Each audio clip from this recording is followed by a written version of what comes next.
저는 앞으로 국제질서가 재편될 때요, 통일 문제라든가 또는 엄청난 사건이 벌어질 때 대한민국에게 유리한 역할을 해줄 수 있는 사람들은 바로 해외에 살고 있는 우리 동포들과 함께 고려인이라고 봅니다.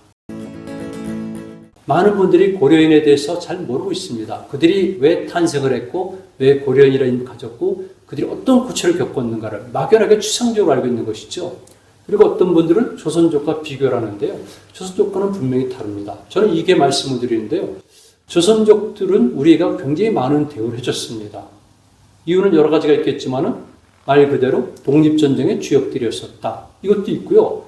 또 한 가지는 이상하게 1990년대에 들어오면서 중국과 수교하지 않았습니까? 그러다 보니까 중국 정부에 굉장히 우호적인 사람들이 많아요. 그리고 중국은 공산주의 국가고 아직까지 사회주의 체제를 지향하고 있는데 한국에서도 이상하게 중국을 굉장히 우호적으로 보고 있어요. 우리가 미래를 지향하는 건 좋지만 중국이 우리 민족의 긴 역사 속에서 특히 한민족의 분단에서 유교에 얼마나 엄청난 악영향을 끼쳤습니까?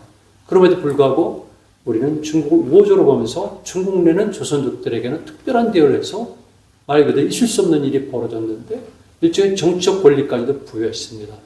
참 어려운 일이죠. 거기에 반해서 고려인들은 그렇지 않아요. 제가 분명히 말씀드리는데 당시 연해주의 때 있었던 우리 동포들이 독립운동에 큰 역할을 했습니다.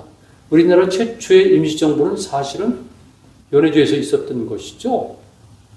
이상철 선생님을 일종의 대통령으로 모신 정부가 있었던 겁니다. 독립전쟁의 주역들이 거기 많습니다. 많은 분들이 그 지역에 피난해서 또 독립전쟁을 전개했습니다. 여러분들이 잘 알고 있는 안중근 의사도 연해주의 그라스킨에서 활동을 했고요. 안중근 의사가 이토 히로부미를 사살하는 거세를 기획한 것도 그리고 모든 지원한 것도 역시 연해주 지역에 있었던 우리 독립전쟁 운동가들이거든요. 정말 그들이었습니다. 그리고 그들은 정말 고통을 받았어요. 정신참변을 통해서 얼마나 많은 사람들이 일제 헌병들에게 죽음을 당했습니까? 뿐만이 아니라 이들은 1937년도에 스탈린의 특령에 의해서 중앙아시아로 강제로 이주당하면서 얼마나 많은 사람들이 숱하게 죽었습니까? 그 당시 때 기록이 남아 있습니다. 그리고 그걸 표현한 사파들을 읽는데요, 여러분들은 상상을 못합니다. 그럼에도 불구하고 우리는 모르고 있고요. 이런 것들을 알리려는 노력을 우리나라 지식인들도 예술가들도 문학하는 사람들도 거의 안 하고 있어요. 저는 이유를 잘 모르겠어요. 그리고 이들은 본국 정부와는 교류가 상대적으로 굉장히 적었습니다. 그럼에도 불구하고 고려인들은 여러분들 누구나 아시겠지만 교육 수준이 굉장히 높고요. 능력이 뛰어납니다. 그래서 제가 있는 우즈베키스탄도 그렇지만 많은 곳에서 한국인들은 정치적으로, 경제적으로, 문화적으로 큰 역할을 했고요. 이런 것들은 그 나라에서 인정을 받고 있는 겁니다. 그만큼 우리는 굉장히 우수한 사람들인데요. 이들이 대한민국에 대해서 굉장히 우호적인 것이죠. 그리고 많은 분들이 현재 대한민국에 귀화해서 살고 있고요. 저는 앞으로 국제질서가 재편될 때요, 통일 문제라든가 또는 엄청난 사건이 벌어질 때 대한민국에게 유리한 역할을 해줄 수 있는 사람들은 바로 해외에 살고 있는 우리 동포들과 함께 고려인이라고 봅니다. 그들은 많은 것을 알고 있어요. 그리고 많은 인연이 있습니다. 그래서 우리들에게 많은 조언을 줄 뿐만 아니라 현지에 있는 많은 사람들에게 대한민국의 정당성, 통일의 당위성, 그리고 대한민국은 꼭 통일돼야 된다는 것, 그리고 대한민국이 통일되고 발전하면 그 나라 국민들에게도 굉장히 유리하다는 것, 이런 것들을 전파시킬 수가 있고요. 우리가 한류하려고 그러는데 제가 보는 한류, 그거 시간 오래가지 않습니다. 그러나 진정 한류, 우리 민족 정체성이죠. 역사, 문화, 이런 것들에 대해서 현지에 있는 외국인들에게 알릴 수 있는 사람들은 우리겠습니까?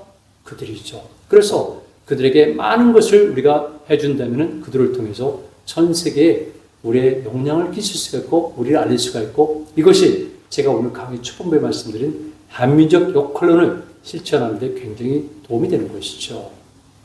그리고 일부 분들이 고려인에 대해서 오해가 많은데요. 여러분 생각해 보세요. 그들은 1812년부터 이미 두만강을 건너갔어요. 그리고 공산주의 체제에서 살았습니다. 이거 생각하셔야죠. 그래서 그들의 세계관, 가치관, 이런 것들은 우리가 이해하기 힘든 경우도 있습니다. 그렇지만 우리가 부정할 수는 없잖아요. 그래서 고려인에 대한 오해가 있는 경우도 있지만 저는 개인적으로 그들을 좀 이해하려고 노력해야겠다. 그렇게 말씀드리고요. 제가 접하면서 몇 분들한테 이런 제안을 받았는데요. 전시관이나 역사관이 필요하다는 겁니다. 말로는 그런데 실질적으로 우리 한민족의 역사, 사상, 문화를 알 수가 없답니다. 뿐만이 아니라 우리 고려인들이 어떻게 이곳까지 끌려왔고 어떤 대우를 받았는가도 알 수가 없답니다. 러시아가 알려주겠습니까? 아니지 않습니까? 그렇다면 그 역할은 누가? 우리가 해줘야 돼요. 그런데 그것을 알릴 수 있는 전시관이나 역사관을 좀 만들어 달라고 참 여러분들한테 부탁을 받았는데요. 차제에 제가 하는 말을 정부 당국자가 듣는다면 반드시 염두에 두게 되는 겁니다. 또 한 가지는 그래도 젊은 사람들에게는 어느 정도 혜택이고 교육의 기회가 있는데요.